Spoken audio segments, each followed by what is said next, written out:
안녕하세요. 폴리스 스토리의 박 작가입니다.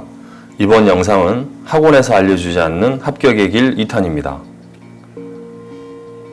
공부 환경을 원점에서 점검하는 겁니다. 공부 환경이 당신의 합격 여부와 수험 기간을 결정합니다. 학원에 있는 강사분들도 이런 얘기를 많이 할 겁니다. 많은 수험생들은 집에서 공부를 하면 나태해져서 노량진이나 신림동으로 올라가고 싶어 합니다. 선택은 여러분의 몫이겠지만 가장 중요한 건 돈입니다. 당신의 경제적인 여건이 중요하다는 거죠. 그리고 가족 분위기, 부모님의 성격, 친구 관계 복합적으로 고려해서 선택하시면 됩니다. 당신이 이미 노량진 등 서울에서 학원을 다니는데도 주변 사람들 때문에 공부에 방해를 받고 있다면 당장 짐을 싸서 고향으로 내려오시는 게 맞습니다. 서울에서 부모님의 돈을 낭비할 필요가 정말 없습니다.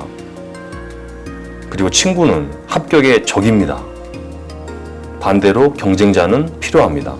우리가 친구와 경쟁자를 혼동하면 안 됩니다.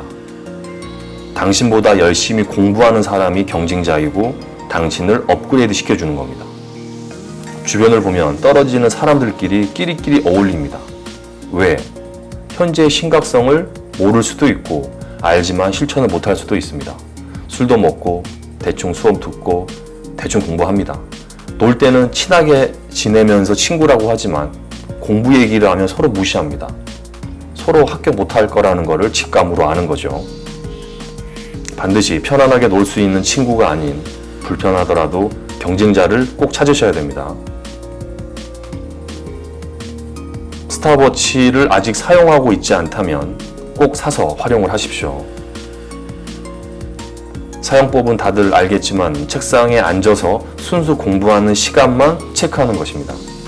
스탑워치를 어머니라고 생각하면 자신을 감시하는 좋은 도구가 됩니다. 이 스탑워치 옆에 어머님 또는 아버님 액자 사진을 걸어두는 것도 공부하는 데 많이 도움이 됩니다. 평소에는 9시간에서 10시간 정도만 목표로 하면 되고 한 달 전에는 11시간 이상을 목표로 하는 게 좋습니다. 실제로 해보시면 알겠지만 이 시간 9시간을 채우려면 오전에 시간을 알차게 보내야만 가능합니다. 추가적으로 저는 요일별로 스탑워치 색깔을 다른 걸 썼습니다.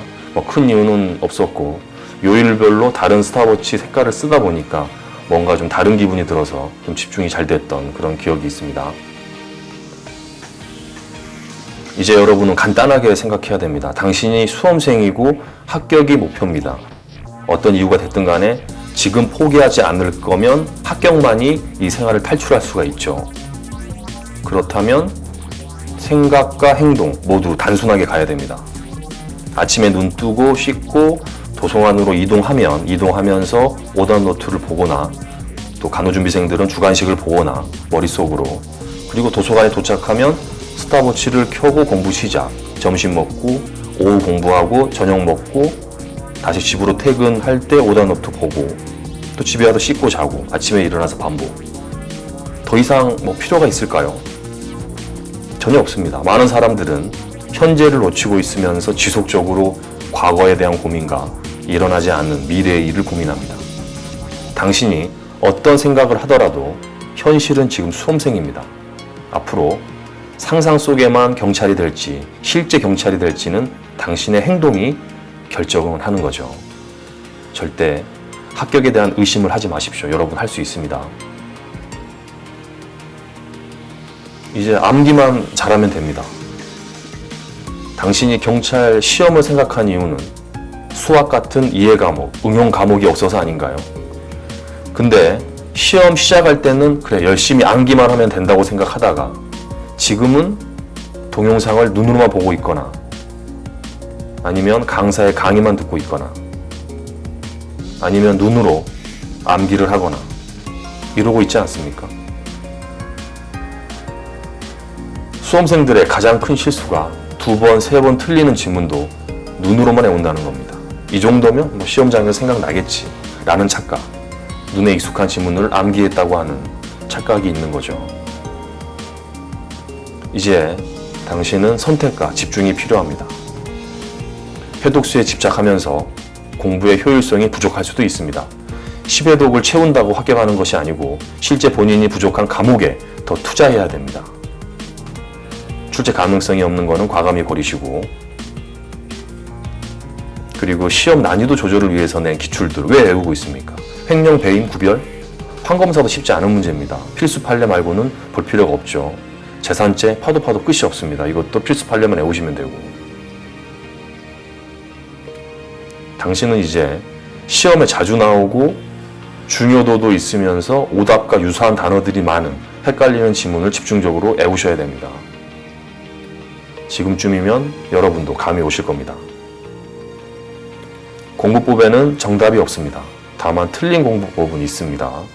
문제풀이에 소홀히 하고 기본서만 앞에서부터 끝까지 읽는 사람들, 모의고사에 집착하면서 기출문제는 소홀히 하는 사람들, 아직도 영어를 포기하는 사람들, 간호 준비생 중에서는 주관식을 교재 한 권만 외우는 사람들, 최소 2권 이상은 합쳐야 됩니다. 그리고 중요한데 또 자주 틀리는 문제인데 암기하다가 안 외워지면 넘어가는 사람들이 있습니다. 이런 지문들은 두문자, 연상법, 모든 방법을 동원해서라도 외워야 됩니다. 지금 헷갈리면 시험장에서 또 틀립니다. 공부는 야간 자동차 운전과 같습니다. 차의 헤드라이트가 비추는 부분만큼만 보면서 운전을 합니다. 그러다 보면 목적지까지 안전하게 도착을 하죠. 우리 수험 공부도 비슷합니다. 1개월, 6개월 후를 생각하지 마세요. 오늘 하루, 오전, 오후만 생각하십시오. 오늘 하루만 버티시면 됩니다. 오늘 하루도 고생하셨습니다. 폴리스 스토리의 박 작가였습니다.